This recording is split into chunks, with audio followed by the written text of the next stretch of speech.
Welcome, Kornblum students. This is my friend Danielle Hatchett. She is my best friend's youngest daughter, and I'm excited to have her here.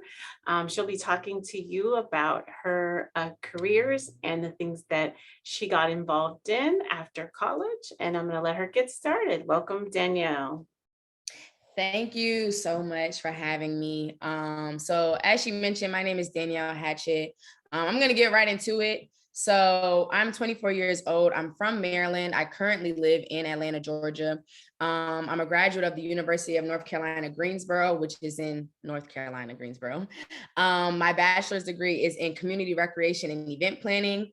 And so basically, I didn't start off in event planning. Definitely did not. I actually was a bio pre-med major.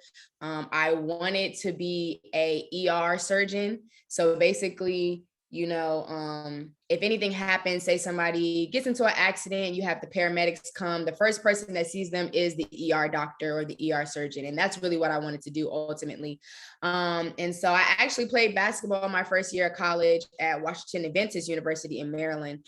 And so when I was playing basketball, I was bio pre-med. So I was taking bio classes, I was taking bio lab classes, I was taking chemistry classes and chemistry lab as a freshman while playing basketball.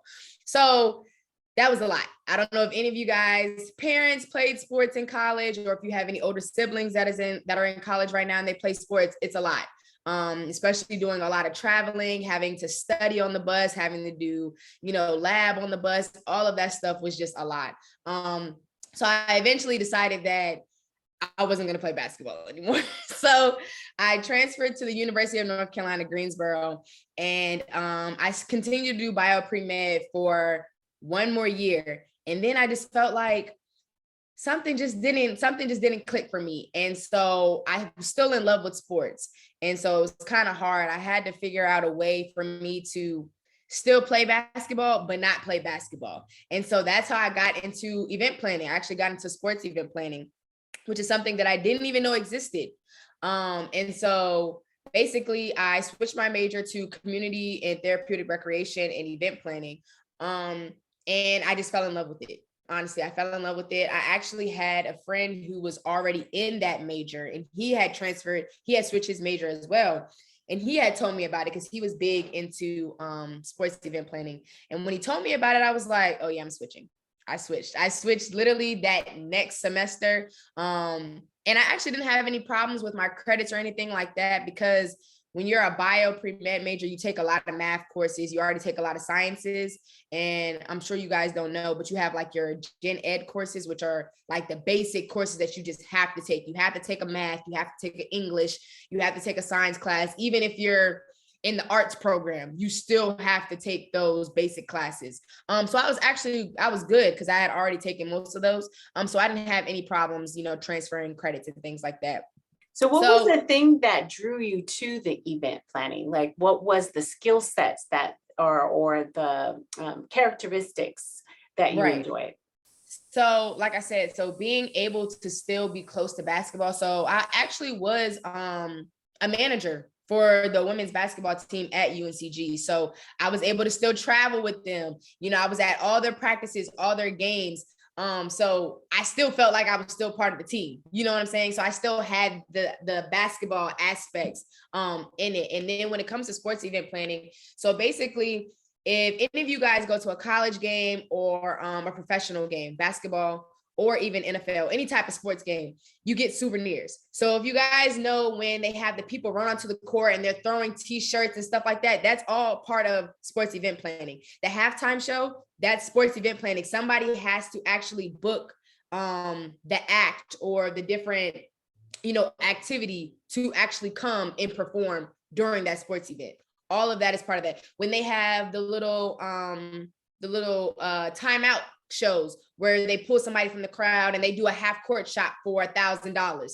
All of that is a part of sports event planning. So if you guys like sports and you're not going to play professionally and you still want to be close to whatever sport you played or sports that you like, do sports event planning, because it's an amazing experience. Like, I love competition. So it's like, when I'm not doing anything, I can still sit there and watch the game real quick. I can still be in tune to it. So that's really what attracted me to switch my major. Excellent. So you just you kind of put together a little bit of your past, your sports, and then your creative side. So you brought all of Right, that together. right. And did you know about event planning, or was that gentleman that you were talking about that kind of just kind of I introduced you don't to it? know. I never ever in my life thought I was gonna do any of that. And it's crazy because my mom is more so like the creative one. Like she did all those elaborate birthday parties for me and my brother growing up and stuff like that. So I never, nope, never thought I would ever.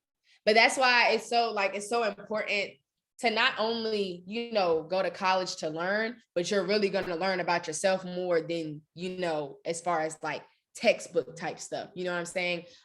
You're really going to find out what your passions truly are, what you actually like, and what you're going to want to do for the rest of your life. Because that's ultimately, college is really going to determine what you want to do for the rest of your life. So Excellent. All right. Keep going. yeah. So like I just said, literally, college was probably the best experience of my life. All of my best friends I met in college. And we're still literally best friends to this day. So I wouldn't change, transferring schools for anything. Something that I'll say I learned how to develop people skills. So that's a big thing in community recreation and event planning. You're dealing with a lot of people. You have to be sociable. You have to know how to have conversations, whether they're good or bad. And so that's something that you definitely learn when you're doing like your group projects and things like that.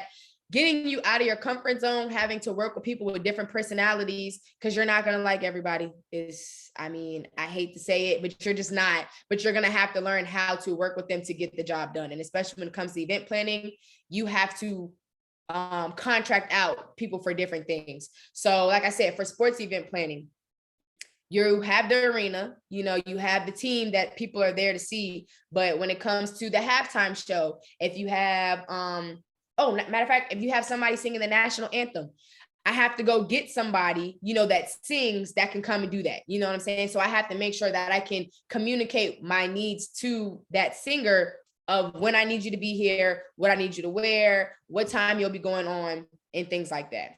So definitely social skills, learning how to create my own business plan. Now that's something that I'll talk about later on. But taking a finance class, taking a business class, you may have to take one for a gen ed course, but if you have the opportunity, like when it comes to your last semester where you kind of have a free schedule, definitely take a business class on how to create your own business plan. I know a lot of you may not be thinking about starting your own business, but it doesn't have to be something elaborate. It could be a side hustle, something that you do while you're in college, just to make you some extra money so you can save up for a car or save up for an apartment once you do graduate and things like that. So definitely take some type of business class, because when I tell you it's going to come back full circle once you get older. I promise you it will. Creating bonds with professors.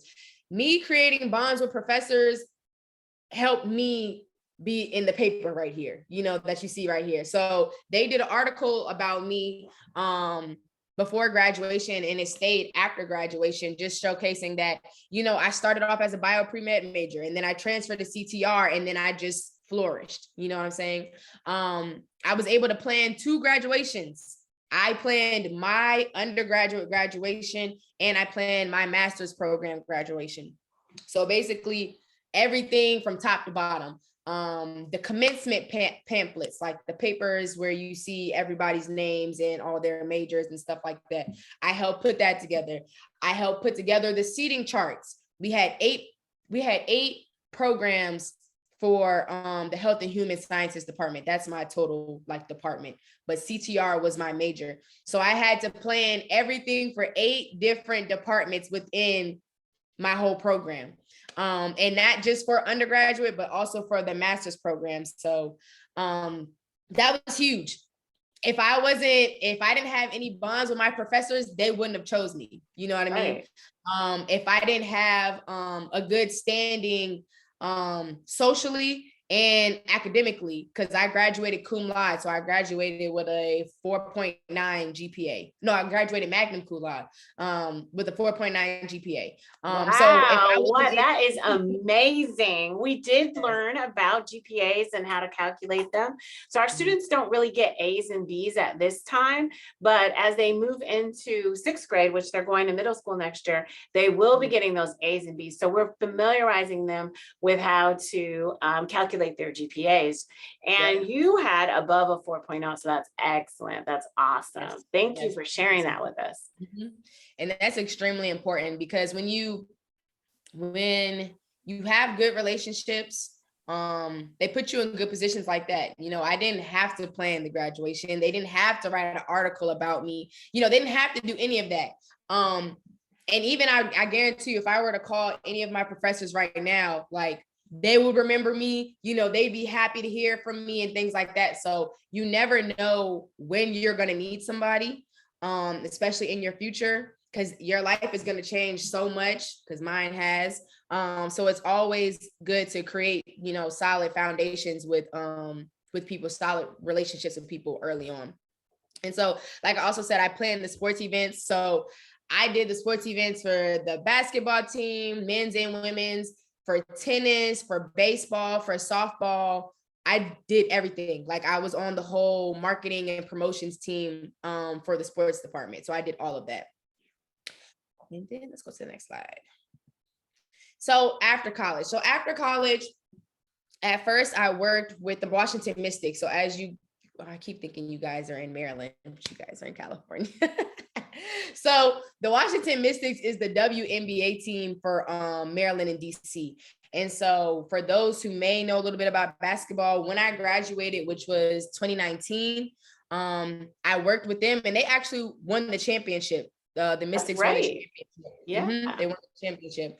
So that was an amazing experience. So I helped them do the NBA draft. They had an NBA draft event, which I'm sure some of you might be familiar with. But I helped through that event. Being there for the championship game was just like so surreal. All the little streamers falling down, like everybody being so excited. That was a great moment. So that's something else to think about when it comes to doing sports event planning. You might be there for the biggest moment. You know what I'm saying? You might work for a team that may be in the Super Bowl.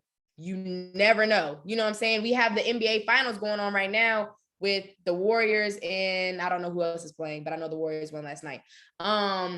But you might be there for the NBA championship. You know, you literally never know. You might be a part of something like extremely big that will stay with you for the rest of your life, honestly. So that was one good thing. And I have this thing on my screen and I just cannot move it, but I don't want to click it because it's going to go across. Everything in college definitely helped me. Like, it definitely prepared me. There are some things that you just won't be prepared for. That's just life. You know, some things you're just going to have to go through. You're just going to have to take it in stride. But the core, I want to say, like, foundation and techniques of event planning, I definitely learned.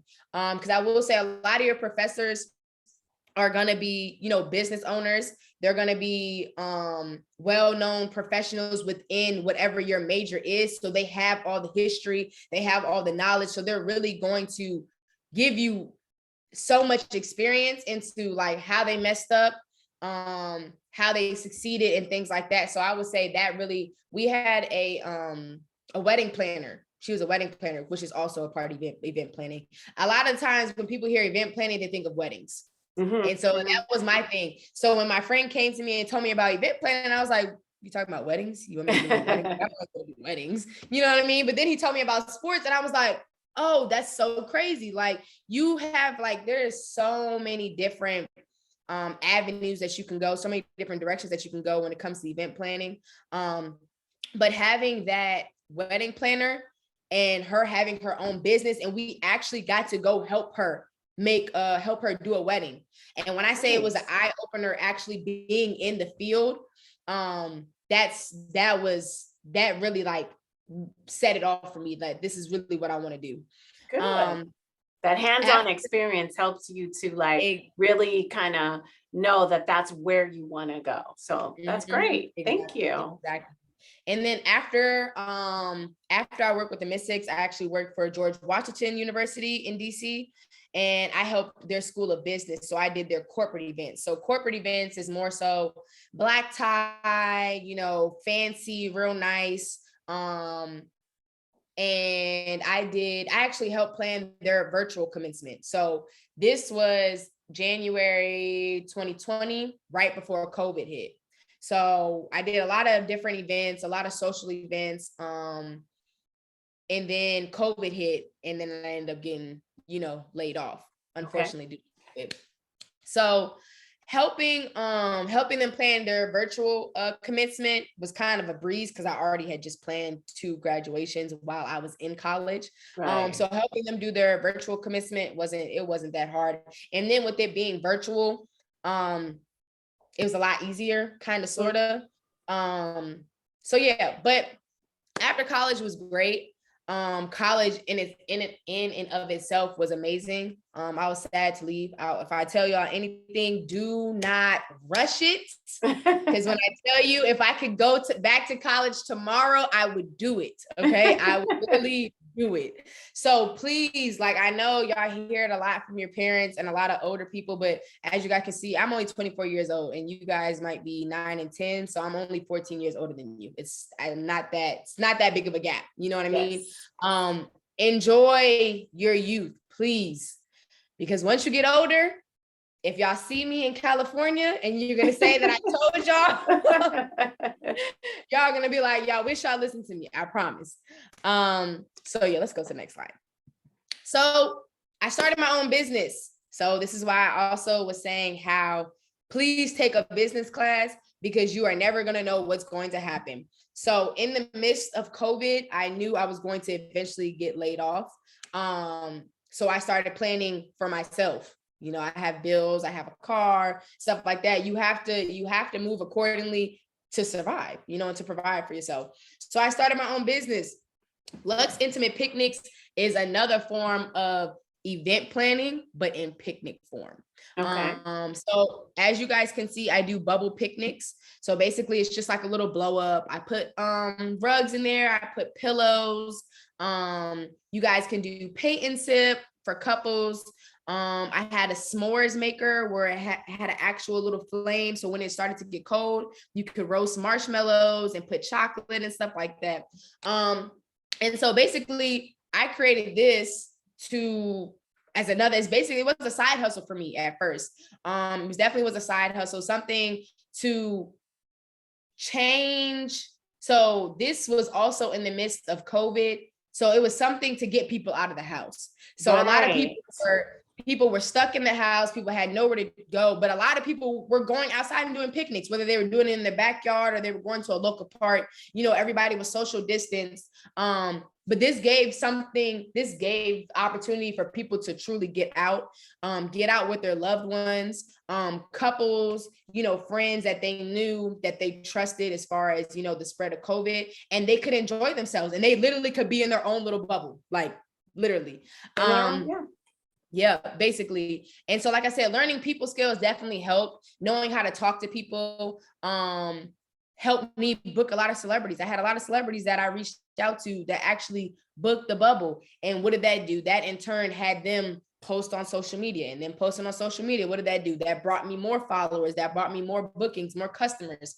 All of that helps. So taking a communication class in college, all of that stuff, like, I think I took a lot of that stuff for granted, which all of us did. I'm pretty sure all of us as adults, we look at it like, dang, I probably should have took that class, or I probably should have, but nobody knew. So that's why I'm here. And, everybody else that, Miss Tamiko is having is going to let you guys know, like, take some of these classes that you think are not as important, because they will really be helpful.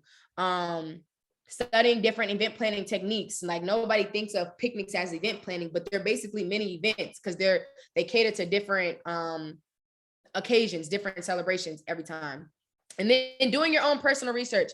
don't ever stop learning. Don't ever start doing your own research. I get on YouTube every day and I'm always watching something. I'm always reading articles. I'm buying, different programs. I'm tuning into people's webinars and stuff like that. Like I'm constantly learning because I don't know everything. And if you want to get to the next step in your life, especially when it comes to success, you have to continue to learn. So Good. That's excellent. So you're touching on a lot of things that we use here today, so they can see how that we use YouTube here. They have their own computers, they have all these things, and we're constantly teaching them how to research and learn more. So you're touching on things that they can carry on into the future and that it'll be a part of their life, even when they're out of school. Thank you for sharing that with us. Yes, definitely, definitely. Like I know one thing for me, like in the morning, I always try to, of course, I pray. And then I get up in the morning and then I turn YouTube on and then I just have different like motivational stuff or stuff that I'm particularly like learning right now. I have it playing in the background. So like subconsciously, it's like going into my head, I'm Right. constantly learning. So that's definitely a big thing. But yes, please don't stop learning. Just don't. You always want to be the smart. Well, you never want to be the smartest in the room, but you always want to be surrounded by people that are always smarter than you, because you always want to learn more from people around you. You don't want to always be the person that's giving out knowledge. You definitely want to have a circle of friends or colleagues or whatever the case may be, that everybody's constantly learning, because you can always piggyback off of somebody else. So Good advice. Excellent. So surrounding yourself with people that know more than you so that you can consistently learn.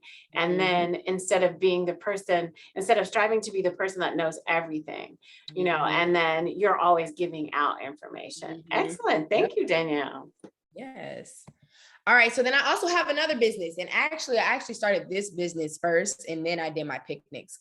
So this one is another form of event planning in a sense. So you guys know about Airbnb. So I actually became an interior designer and I made themed Airbnbs. So another thing that was going on during COVID, a lot of people were trying to get out the house. So where were they going? They were going to stay in Airbnbs just to get out of their house. I had a lot of people book my Airbnb out here in Atlanta. A lot of teachers who were doing virtual learning. A lot of teachers were booking my Airbnbs just because they may have had little kids at home. So a lot of that background noise, they just couldn't do it. It wasn't going to help them, teach efficiently. So they were booking Airbnbs for 2 weeks at a time so that they could do their virtual learning in a different environment. There was a lot of families who were just like, I'm tired of looking at the same four walls. I'm tired of looking at my house. I want to go somewhere else. I want to be in a different environment. And people were booking Airbnbs. So I used that to my advantage and I made themed Airbnbs.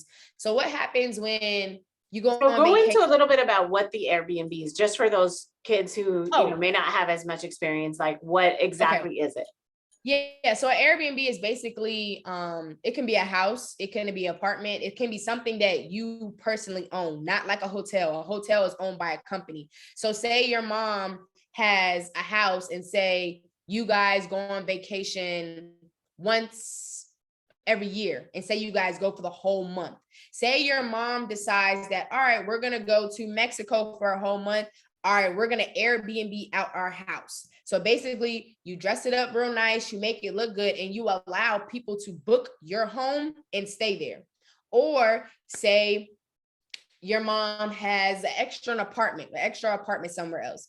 She decides to go get an apartment. She doesn't live in it. You guys don't live in it, but she specifically Airbnbs it out for people who travel to that city, basically. So it could be a house, it can be an apartment. You can go more in detail. It can be like what do you call it? Out here we could do boats or yeah, you can literally ocean. Yeah. You can Airbnb anything that somebody can book to stay in for a day, 2 days, for a week to a month, people can use. So it provides a different set of comfort. Because you have a kitchen, you have a microwave, you have a fridge, you have a washer machine. Some of that stuff you don't get, some of those amenities you don't get in hotels. You know what I mean? So if somebody really wants to travel somewhere and have that home-like feel, they will book an Airbnb, basically. And so what I did, I used it to my advantage and I made themed Airbnbs. So the one that you can see on the top left corner, that was the Beehive. So it was literally Beehive themed. It was based off of like Beyonce, for those who know, you know, Beyonce. So basically it was black and gold. So we actually had people who wanted to come to Atlanta to stay for whatever they were coming for and book the Beehive just because of how it looked. So this is a form of event planning because we're creating an experience, a different experience, even if it's for 3 days or even just a day, it's still a different experience for somebody. And so that's basically what we did.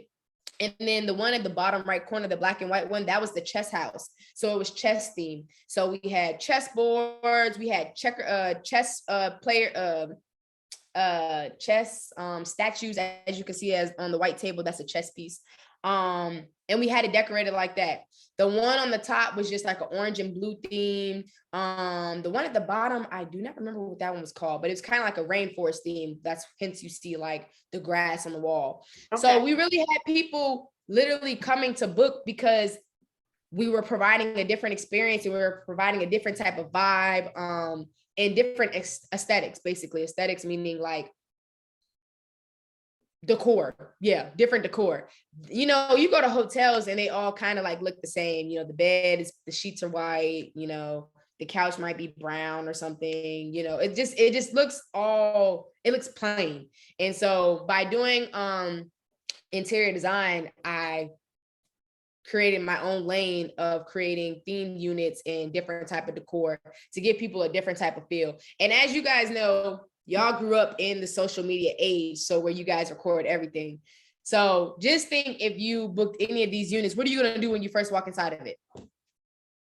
Look at this, y'all, look where I'm staying at. Isn't this so cute? Y'all know y'all gonna post about it, you know what I'm saying? And so by you guys posting about it, it creates a sense of a demand, an attraction to it. So people are gonna start hitting you up. Hey, where did you stay at? I'm about to go to Atlanta in 2 weeks. Is it available? You know what I'm saying?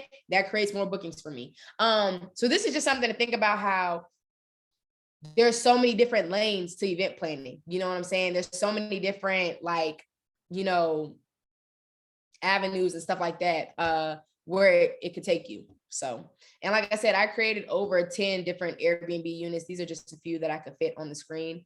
And so where did you get most of your ideas from? Like, as far as like decor, and is it something that you just kind of create, or you communicate with people and get ideas? I honestly, and this goes back into, I never even thought about ever doing event planning, because like I said, my mom was the creative one. I don't know where the stuff came from. The Beehive one was actually my mom's unit that I made for her, but she came up with the idea for Beehive, and then I just went with it. Like, I really can't even tell you. The orange one, I saw that paint design on Pinterest, but it was black and white. And I was like, I don't want to do another black and white one, because I had already did the one at the bottom. So I was like, what if I changed it and made it orange and made it like a bright, like a vibrant type of thing? And so that's really like, I mean, I kind of go on Pinterest and try to look at different things, and then I really just go with it. I can't even tell you how I even do it. I'm still surprised at myself that I did half of these, to be honest. So you just kind of tapped into something that you kind of didn't know was there, and made it into a business. And it's really helping you as you go through and do event planning. Yep, exactly. Great. Awesome. All right, this next slide. So what else? So basically, just to not fully recap, but event planning can take you to so many other different types of jobs. So like I said, it's sports event planning. You can work for the NFL, you can work for the NBA, you can work for the NHL, hockey, baseball. You can do a lot of different stuff. So don't think that event planning is just weddings, because like I said, that's what I assumed. So I kind of was hesitant when somebody brought it to my attention, because I didn't know that there were different ways that you can go with it. Corporate event planning, that's what I did at George Washington University. So you can do military events, you can do events for the White House, you can do events for colleges, you can do events for large companies. So you might get plugged in and might do an event for Tesla, you know what I'm saying? Or you might do an event for Amazon, you know what I'm saying? Like you got to really think about like the different things that you're seeing, like maybe on Instagram or seeing on the TV. These people, somebody has to do it. You know what I mean? Like somebody has to plan these things. And so depending on what you like to do, you know, what your area of expertise is going to be, you can do event planning for literally anything, like anything. And like I said, weddings, of course, and then social events. So you can do just birthday parties with the big old balloon bouquets, you know, with the backdrops. You can do stuff for clubs, graduations, all of that. And then you can open your own company, and then you could just have a wide range, or you can just have your own niche where you can say, okay, I'm just doing birthday parties, or I'm just doing graduations, or I'm just doing, you know, party events and stuff like that. So I say that to say, don't limit yourself. Definitely put your feet in any of these if this is something that you want to do. But whatever you want to do, make sure if there's multiple, try all of them. Don't just say, oh, I just want to do this. Because if there's another opportunity to try something else, at least try it, because you never know. You never know. Because like I said, I swore up and down that I wanted to be a doctor. I've talked about it for years. Ever since I was younger, I swear I want to be a doctor, and I still kind of want to do it. But once I found event planning, I was like, no, that's it. Like, that's truly my passion. Like, that's something that puts a spark, some fire, you know, in my chest. That's really what I do. I want to do. So tell us a little bit about what you're doing like daily, because I know you have another job that, you know, it kind of keeps you going, and that's just like your regular pay that you come in and do. You do a little bit of bartending, correct? Correct. Yes. So that is something that I would definitely like, here we go. Once again, I said, you know, side hustles. Yes. Definitely. I started bartending when I was in college, actually. So when I started bartending in college, that helped me, you know, pay for gas, pay for groceries and stuff like that. That's definitely something to get into if that interests anybody, if it's something else to do. People do DoorDash, people do Uber, these are all different types of side hustles that you can do just to get some extra money. So yes, I do that during the day. Well, no, I do that at night. And then during the day, I do picnics. So today it's been raining here, so I haven't been able to do any picnics, but I did a picnic last Friday and Saturday. So I try to do my picnics during the day before I go to work, and then for 2 hours. So then once I do that, then I'll go to work afterwards. And then if anybody hits me up in regards to interior design or other type of event planning type stuff, people can just book me, and then, you know, I schedule my stuff accordingly. Yeah, so you use the bartending probably as like, you know, to get more things out for your social media and to promote your other businesses, because you're constantly in the company of people. And, you know, as you overhear different conversations, you're like, oh, hey, I do this, I do that. So that kind of promotes your businesses. So that's a great way to spend your time. And that is something that bartending definitely does. It definitely helps you network, because you're sitting there talking to people, you know, that come and sit down. They're getting off of work, or, you know, they're just coming out just to have some food, have, you know, lunch or something like that. And I meet a lot of people. I meet people who own other bars, and I'm just learning their experiences of how they got started. You know, I hear people talk about real estate, you know, how they're about to buy this property and how they're doing this, or how the market's going. Like I honestly, like, aside from YouTube, I could just sit at the bar and just listen to people talk about their different businesses and how, you know, they're succeeding or their failures or what they're struggling with and stuff like that. So I would say definitely, like, bartending is a really good networking experience.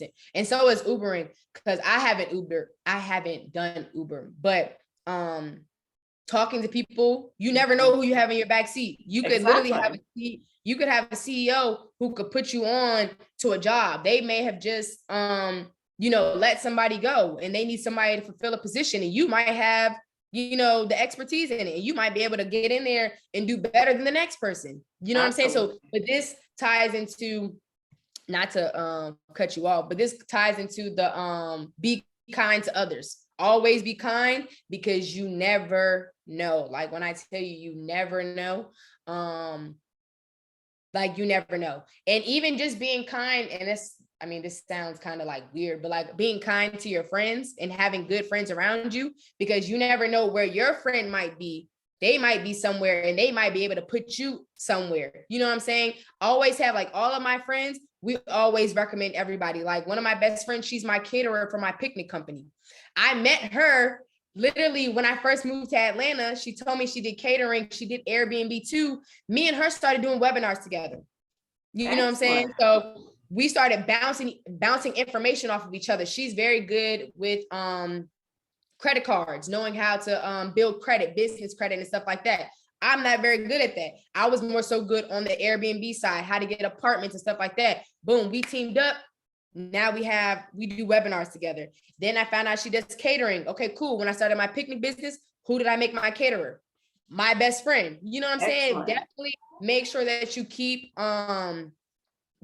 you keep your circle well close knit and build good bonds and build good relationships with people, because I guarantee you right now, if my friend is out somewhere and somebody says something about Airbnb or says something about a picnic, she's going to tell them about me. And after she leaves, she's going to call me and be like, hey, I just met so-and-so and I just told them to follow you on Instagram. Like, Perfect. And those are all things that I teach as a school counselor here, just being kind to others and networking and making bonds. And you never know who's going to be a friend later on in life. Yep. Thank you for bringing that up. Yeah, that's extremely important. And like I said, never stop learning. So like I said, me and her both did Airbnb, but she had a little more weight on me because she knew how to do business credit. I had a little more weight on her because I knew how to acquire units. We both technically knew less, you know what I'm saying? That's what I mean by like never be the smartest, but always be around people that may be a little bit smarter than you, because you see how we just piggybacked off each other. So never stop learning. Definitely start thinking about your future. Start thinking about your future and write down your goals. As y'all can see, like that's my 2022 goal list. Literally, it's right. Nice. Oh, can you turn that around so we can see it? Ms. Bow was always talking about goals and for the students to make goals. So no matter what, as you get older, you want to write down what you want to achieve. And then that helps you to achieve it. And here's living proof of someone who is using that strategy that I've taught you to accomplish what they want to accomplish in life. Thank you so much for sharing that with us, Danielle. Yeah, definitely. Like when I say, and definitely put it somewhere that you can see it. Of course, I'm right here sitting on my my island. So I always sit right here when I'm on the computer. This is where I eat at, but I can see it as soon as I come from my bedroom. I can see it right here. If I come into the kitchen, because the kitchen's right here, I see it. And it definitely, like, you have to embed it into your brain, and you guys really need to start thinking about it now. Because if you start thinking about your future now and you start experiencing different things, you can start knocking things off your list of what you don't like, you know what I'm saying? Or what you feel like is not going to satisfy you when you get older. But also your mind is definitely going to change when you get older. So you might knock some things off your list now, and then boom, you might get older and be like, okay, let me circle back around and try it again. And you might actually like it. But it's better to start writing it down and visually see your options than you just kind of just going with the flow and you just kind of just bouncing around. Never settle for the little things, always go big. Never settle for anything. Always know your worth. When you're kind and you're genuine and you approach every situation with, love, and you always do the work, everything's always going to work out. So don't ever settle for nothing less. Everything is always going to work out in your favor. That's just how life goes. And have fun, because you won't be young for longer. I'm gonna keep telling you that, because I'm about to turn 25, which means I'm almost close to 30. And I wish I could be 10 again. So definitely, I hope you guys learned something today. And if y'all need anything, you know, she can give y'all my information, my email, my number. Y'all can call me. I don't really care. If you have any questions about event planning, if you have any questions about starting your own business, if you guys want to throw any business ideas at me, send me an email or something. I could definitely, you know, start to help you guys, because the earlier you start, if you guys haven't, I don't know if you guys would know this, but entrepreneurs and millionaires are starting younger and younger. Okay.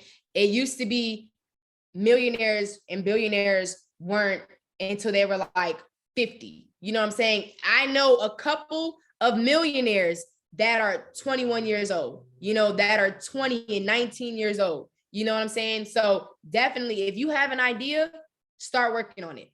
Don't let nobody tell you you're too young or it's too early. No, start developing whatever idea, whatever invention, whatever business plan you got. Start working on it now, because you never know. You could literally be a millionaire by the time you turn 20, because I know a lot. So thank you, Miss Danielle. You know, you shared so much with us today, and just, you know, we have our middle school that is we focus on business planning. So we have one of our middle school, we have themed middle schools. We have science and math and technology and engineering. We have the fine arts, and then we also have one that focuses on business. So you, as they're moving on into middle school, this is exactly what that business school, our middle school will be focusing on. How to start your own businesses and write your business plans, and that'll give you a glimpse of it. And as Danielle has shared with you all today, it carries on into college. And then you start writing your own business plan, and you become your own a business owner. And there's a lot to it, and you'll learn little steps by step along the way until you are like Danielle and you have multiple businesses. So thank you again for coming to Kornblum and sharing your thoughts and your experiences with us, Miss Danielle. You have had a lot of those, and I know that the students will love it. And come back again next year. We look forward to having you. Yes, because I promise you, I will have something else to say, because I got some big stuff planned for this year. So I pray that, you know, everything works out accordingly so that I can come back and really give y'all some more information on something big that I have planned that I'm about to start. So awesome. We'll look forward to seeing you again next year. Thank you so much.